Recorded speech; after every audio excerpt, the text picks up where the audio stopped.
Please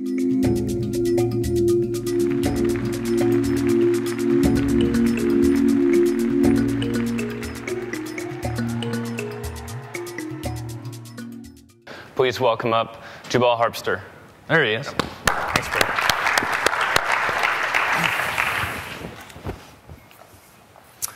Okay, thank you very much. I'm going to talk about a program that we've been working on for the last 6 months, and this is a little bit different. I don't have a cool API to show or a cool system that we've developed and deployed, but I'm going to talk about what we've been doing and what we're planning on doing as we move forward. The program, as it's called now, is called Ag Commons. It was initially funded by the Gates Foundation. And the implementation partners for this are the CGIAR, which is the Consultative Group for International Agricultural Research. There's 15 institutes based around the world with expertise in spatial technology and the application of that technology to agricultural development. CH2M Hill, which is where I'm from, which is a large US-based engineering corporation. And then ITC is a university in the Netherlands that focuses on capacity building in the developing world, specifically around geoinformatics and spatial technology. So when we set out for this, the vision up there is to improve the incomes of smallholder farmers through the application of location intelligence. And agriculture is a very spatially intense science. It requires, you have to know where things are going to grow, where they're growing now, what's the best place to grow certain things, or the application of fertilizers, what's going to be the economic payoff of those things. So we really wanted to discover how we can improve farmer productivity through more locationally relevant information to farmers. So we needed to do that. We needed to engage the community of interest. We needed to find successful programs that were already happening in Africa and accelerate them. We weren't out to create something brand new, a new program or a new committee or a new governing body. We wanted to find things that were already working and accelerate them. And we really wanted to focus on the farmers and not creating more data for scientists, but really taking the data that was already out there and applying it directly to the farmers for their livelihoods. And so it's a little bit strange. I mean, I'm a developer in Seattle. I really have no sort of association up to this point with agriculture and rural farming in Africa. And we found, as we were consulting with the foundation over the last year and a half or so, that we were working with multiple programs. Harvest Choice is one. African Soil Information Service. These folks are actually developing a digital soil map of the world at 90-meter resolution, starting with Africa. They're taking hundreds of soil samples all over the continent over the next 4 years. And they're going to be applying models to that to create a 90-meter resolution digital model for all soils with approximately 1,600 different variables. Agriculture water management is another one that's just launched, and then CountryStat is a sort of like a spatial data infrastructure, but for subnational agricultural statistics. And we found working with all these programs that they had similar needs. Each of them need a map, each of them needed hosting for their data, each of them needed to apply models to information that they already had. And so with working with these various programs, we thought it would be best to sort of launch a new program to manage some of this information, and that's how we came up with Ag Commons. So this might be a little bit hard for the folks in this room, but I'd like you to sort of stop tweeting for a moment and think about Africa, because we don't think about it very much. Sort of it's over there, it's far away. But if you just take a look at this slide, it's sort of very simple. You think about it's infrastructure poor, the roads are terrible, the bandwidth is terrible, and it's vast. I mean, it's a huge area, it's incredibly diverse. And again, this shouldn't be news to anybody. We normally don't get to see this view, but we took 2 maps of the same scale and overlaid them, and this is the size of the US. And so you think about these sort of quote-unquote small countries in West Africa are actually a little bit smaller than the state of California, so these distances are huge. Here's another picture. Many of you have been to Africa and lots of developing countries, and it's no different. My kids love this picture in particular because this guy with the turkey on the back of his motorcycle. And here's somebody trying to get a truck tire through traffic. And here's one, a woman carrying 5 jerry cans of water with her baby on the back. And this picture does not actually capture the intensity of the 122-degree heat of that day. So it's a diverse place. it's got lots of issues. So what we decided for our phase one, what we were going to do is we were going to come up with the requirements for a target architecture. That would be, in our sense, a technical architecture of how we're going to build things to enable other programs to be more successful and take the data and apply it to the farmer level. And then we're going to implement some quick wins. So we weren't just going to think about stuff. We were going to actually do some projects. I'll just talk quickly about the quick wins. One of them is seeing is believing. And this group in Mali is going to get a series of QuickBird images and apply them to small-scale farming. And what they're actually going to do, and what we like about this program, is that they're getting the images and they're doing some post-processing on them, but then they're going to take the hard copies and just go around and talk to the farmers about it. And we've been talking for the last couple of days about online delivery and content and three-dimensional visualizations, which are all wonderful. But in the case of Africa, oftentimes a hard copy map is much more valuable. Trial sites catalog, this is one where we have hundreds of institutes around the world that have been growing seeds. However, they don't communicate, and there's no central database for sort of where one seed, one type of plant grows best. So somebody in southern Africa might try to grow something that was raised for West Africa, and it doesn't translate. We're doing a pilot project with Grameen Solutions to explore the viability of delivering pest and disease information over the mobile phone in Uganda.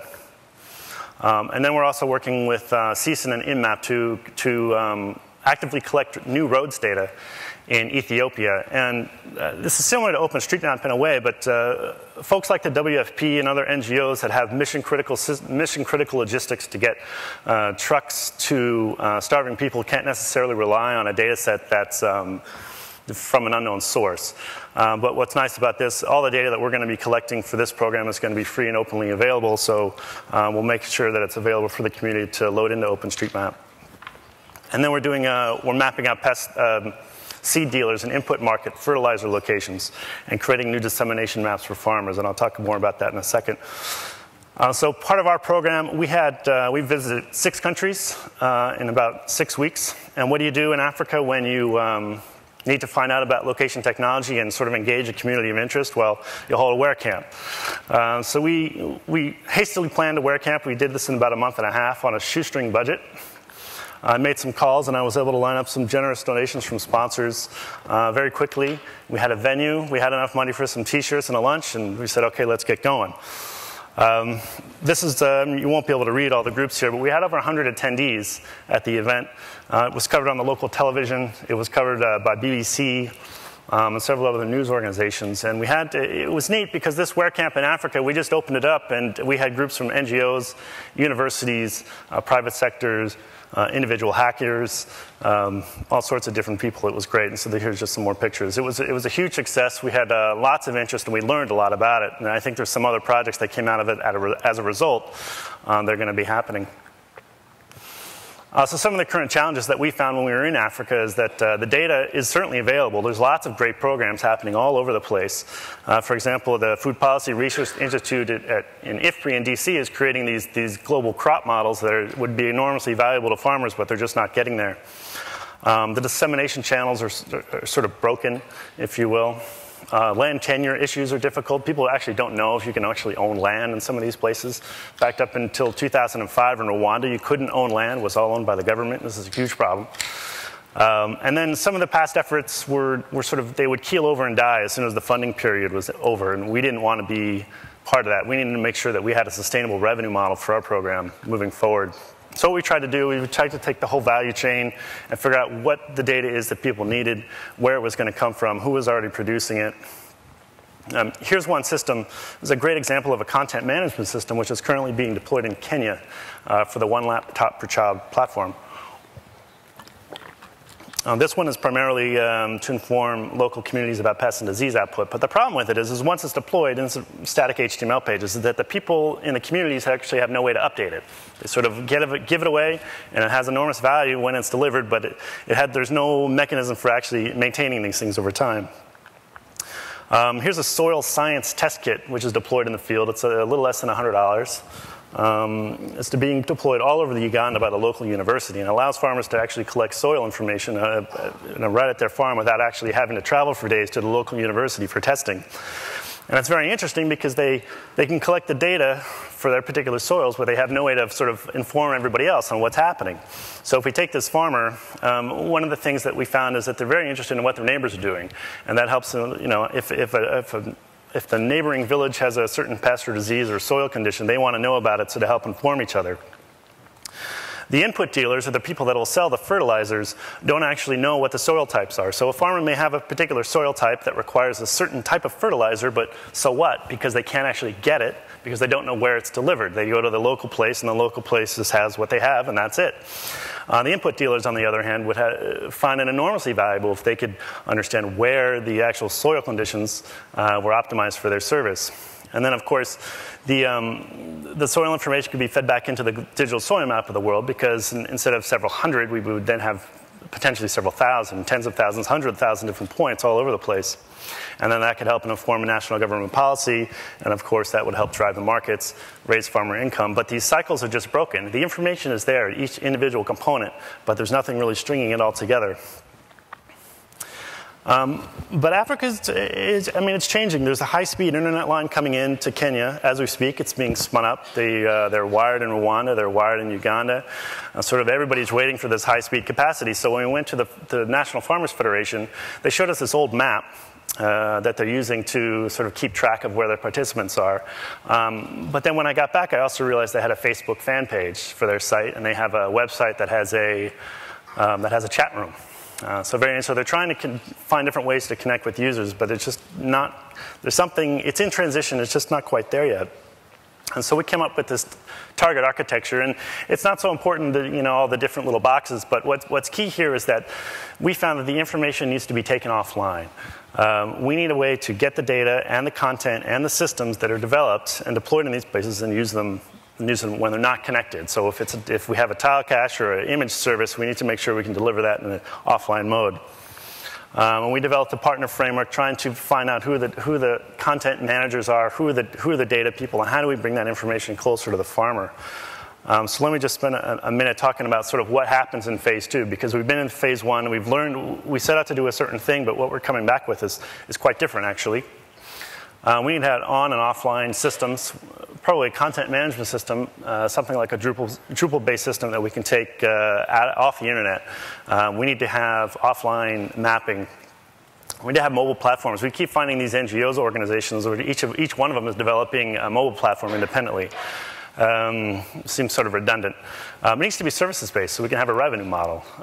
It needs to have a revenue stream. These things that we're talking about and delivering mapping information and data to the farmers have value. We need to make sure that there's somebody there to pay for it. And the work needs to be in Africa. It can't be done in Seattle. It can't be done in California. It needs to be there. It needs to be African-based. And so what it starts to look like, instead of an NGO-funded project into the future, it almost looks like an African-based startup organization that's focused around delivering geoinformation services to the local community, whether it's NGOs, local telecommunications companies, or farmers, intermediaries, and so forth. There's been lots of announcements, so I thought I'd make an announcement myself for the next phase of our program. This is going to be very exciting. WhereCamp Africa in Bamako in Mali, 2010. We're planning this to be in April. It should be exciting. We're looking for additions for sponsors right now. We have a venue for this, but we just need some people to sign up. And this one will be both in French and English. Should be very exciting. And that's me. You can follow me on Twitter, also @Commons and WhereCamp Africa as the program develops. And I have 1 second left, and that's it. I'm done.